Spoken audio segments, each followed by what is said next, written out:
Welcome. स्वागत है आप सबका आपके YouTube channel stay with me में। और इम्पॉर्टेंट वीडियो है, कई सारे कमेंट है, इसलिए ये वीडियो बनना है।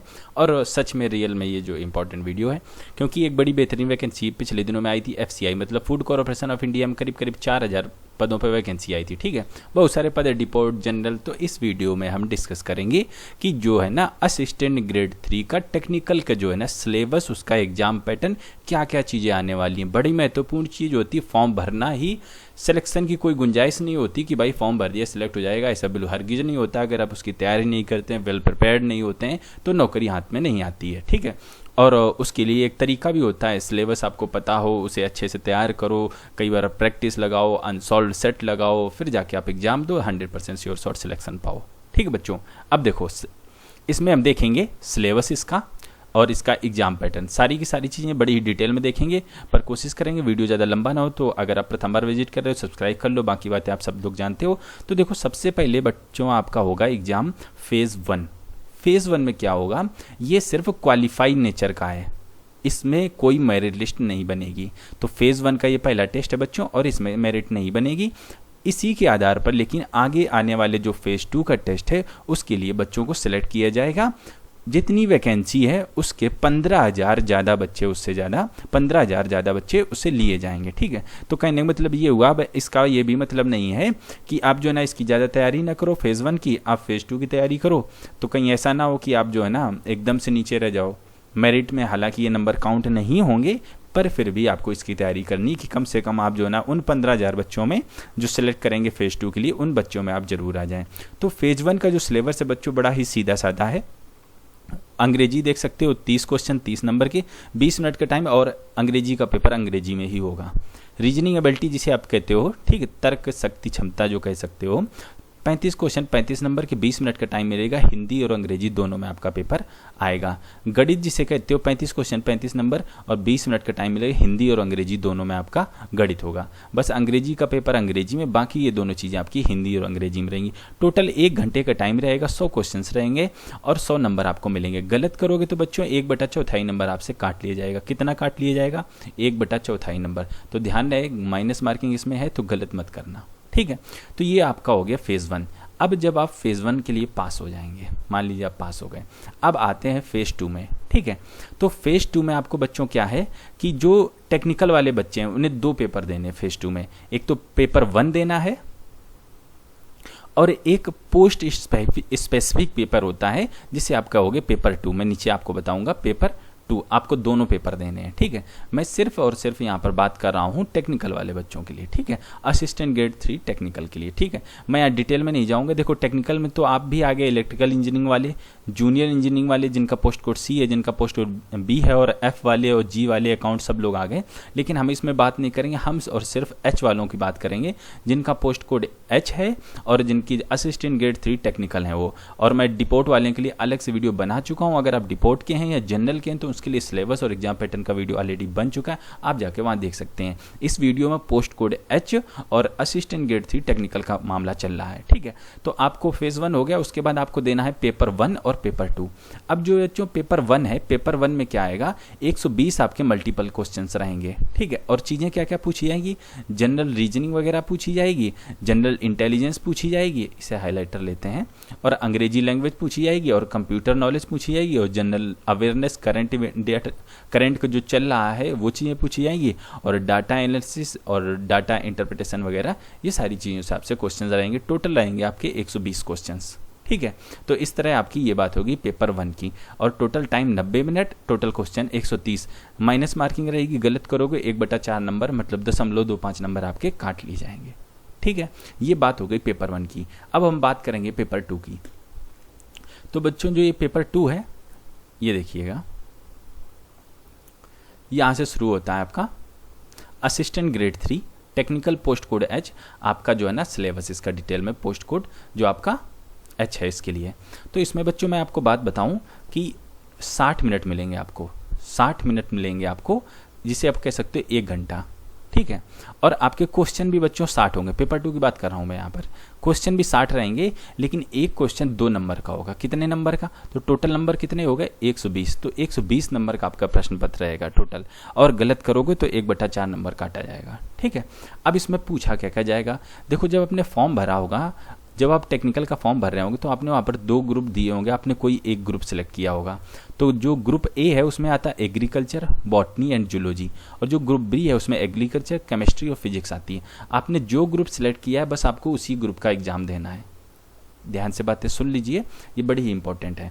तो आपने जो ग्रुप फॉर्म भरते समय आपको ने चयन किया है वही उसी ग्रुप का आपको जो है ना सिर्फ एक ग्रुप का किसी एक का देना है, या फिर पेपर 1 देना। देखिए यहाँ पर लिख रखा है पेपर 2 आइदर ग्रुप ए और group be in which he और she wish to appear in the exam. The option 1 exercise shall be final and no further change. मतलब कि आपने जो फॉर्म में भर दिया, जो आपने ग्रुप ए या ग्रुप बी चेंज जो आपने चूज कर लिया है उसी में आपको एग्जाम देना पड़ेगा, ठीक है। अब ये चेंज नहीं हो सकता, बदलाव नहीं हो सकते।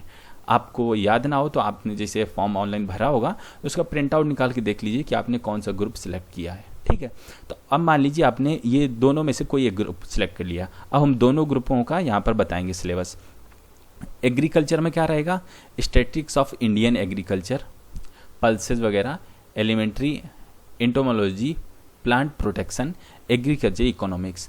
तो ये टॉपिक्स हैं, ठीक है। और इन टॉपिक्स पे अगर आप ऑनलाइन तैयारी करते हो तो आप डायरेक्ट ये डालिए एग्रीकल्चर इकोनॉमिक्स। जैसे आप गूगल में सर्च करेंगे काफ़ी सारा मटेरियल आपके पास आ जाएगा। या फिर मैं आपसे कहता हूँ, या फिर आप अरिहंत की बुक परचेज कर सकते हैं। अरिहंत मैं हमेशा प्रेफर करता हूँ किसी भी एग्जाम वगैरह के लिए, क्योंकि ये थोड़ा ऑथेंटिकेट होती है, ठीक है। तो आप इसमें जो है ना अरिहंत की से लेकर भी तैयारी कर सकते हैं। इसके अलावा आप जो है ना गूगल से भी ऑनलाइन भी तैयारी कर सकते हैं। इसके अलावा तीसरी चीज़ मैं आपको बताऊँ, क्योंकि ये सब्जेक्ट का है, तो आप जो है ना 12th लेवल की एग्रीकल्चर की बुक उठाइए। जिन्होंने AG 12th वगैरह से किया है, एग्रीकल्चर उनका सब्जेक्ट रहा है, अब उनकी बुक उठाइए और ये टॉपिक्स को जो है ना पढ़ जाइए। पूरे चैप्टर वाइज उनके होंगे, तो आप उन टॉपिक्स को पढ़ जाइए, आपका बस भला हो जाएगा। लाइक वाइज बॉटनी में, या फिर आप अरिहंत की बुक परचेज कर लीजिए, ठीक है। या फिर आप गूगल से करना चाहें तो गूगल में सीधे डालिएगा टिश्यूज डालिएगा, organ and organ system, genetic, plant classification, diversity, ecology, life process, photosynthesis, ठीक, respiration, circular movement and basic of biochemistry. आप पर्टिकुलर टॉपिक डालिएगा, आपको अच्छा खासा मटेरियल मिल जाएगा। अच्छे से तैयार कर लीजिए, आपका उससे भी भला हो जाएगा। या फिर आप क्लास 12th की बुक उठाइएगा, CBSE बोर्ड की, बेटर रहेगी। नहीं है तो अगर आप जो भी स्टेट गवर्नमेंट का आपका बोर्ड है उसकी बुक भी पढ़ सकते हैं, लेकिन I will recommend only CBSE board books, ठीक है। क्योंकि जो एग्जाम बनते हैं वो बच्चों की ऑल इंडिया लेवल का एग्जाम आपको CBSE बुक से ही बनाए जाते हैं। सारे एग्जाम UPSC से लेकर चतुर्थ श्रेणी कर्मचारी तक के क्वेश्चंस जो सेट किए जाते हैं वो सिर्फ और सिर्फ CBSE की बुक से ही सेट किए जाते हैं। तो जो बॉटनी का होगा मैंने आपको सिलेबस यहाँ पर बता दिया।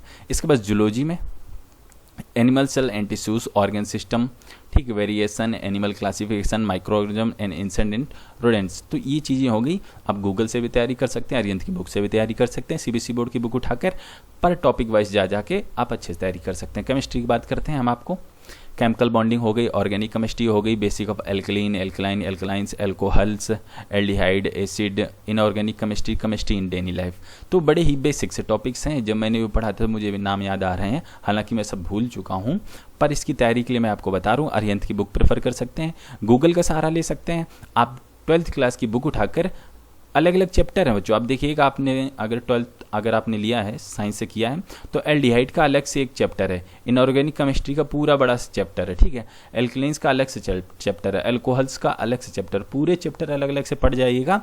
क्वेश्चन इनसे बाहर नहीं जाएंगे। अगर आप UP बोर्ड से भी हैं, MP बोर्ड से भी हैं, बिहार बोर्ड से भी हैं, राजस्थान बोर्ड से, किसी भी बोर्ड से हैं, अगर आप स्टेट बोर्ड की भी किताबें पढ़ लेते हैं तो भी आपको सारी चीज़ें क्लियर हो जाएंगी, ठीक है। फिजिक्स से देख सकते हैं, मेजरमेंट, बेसिक फिजिक्स, लाइट और इलेक्ट्रिसिटी।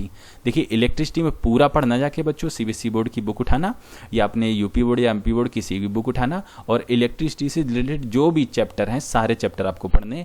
लाइट से रिलेटेड कई सारे चैप्टर हैं, सारे पढ़ने। बेसिक फिजिक्स से सारे चैप्टर पढ़ने, और मेजरमेंट से सारे चैप्टर पढ़ने। CBSE बोर्ड की बुक से आप पढ़ सकते हैं, या फिर अरिहंत की बुक लेकर भी आप पढ़ सकते हैं, या आप गूगल कर सकते हैं, गूगल से भी पढ़ सकते हैं, ठीक है।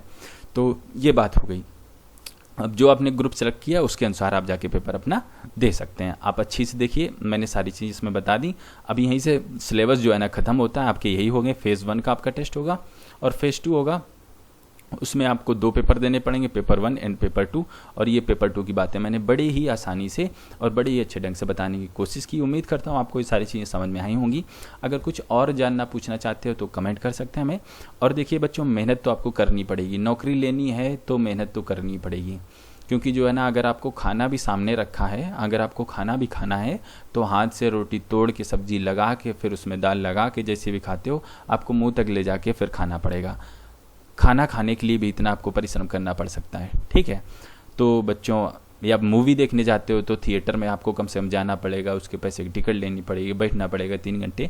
तो छोटे से भी काम के लिए इतनी सारी चीज़ें हमें करनी पड़ सकती। फिर तो ये ज़िंदगी का सवाल, एक नौकरी का सवाल, एक नौकरी हाथ में आ जाएगी, सारी ज़िंदगी आराम से कटने लगेगी, लोग इज्जत देने के लगेंगे, शादी नहीं हुई तो शादी हो जाएगी, बैंक बैलेंस हो जाएगा, सब कुछ हो जाएगा। तो मेहनत आपको करनी पड़ेगी, जुट जाइए, ज़्यादा टाइम नहीं, बहुत जल्दी ही इसके एग्ज़ाम कंडक्ट होने वाले हैं।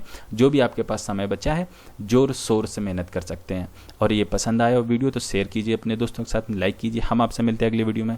वंदे मातरम।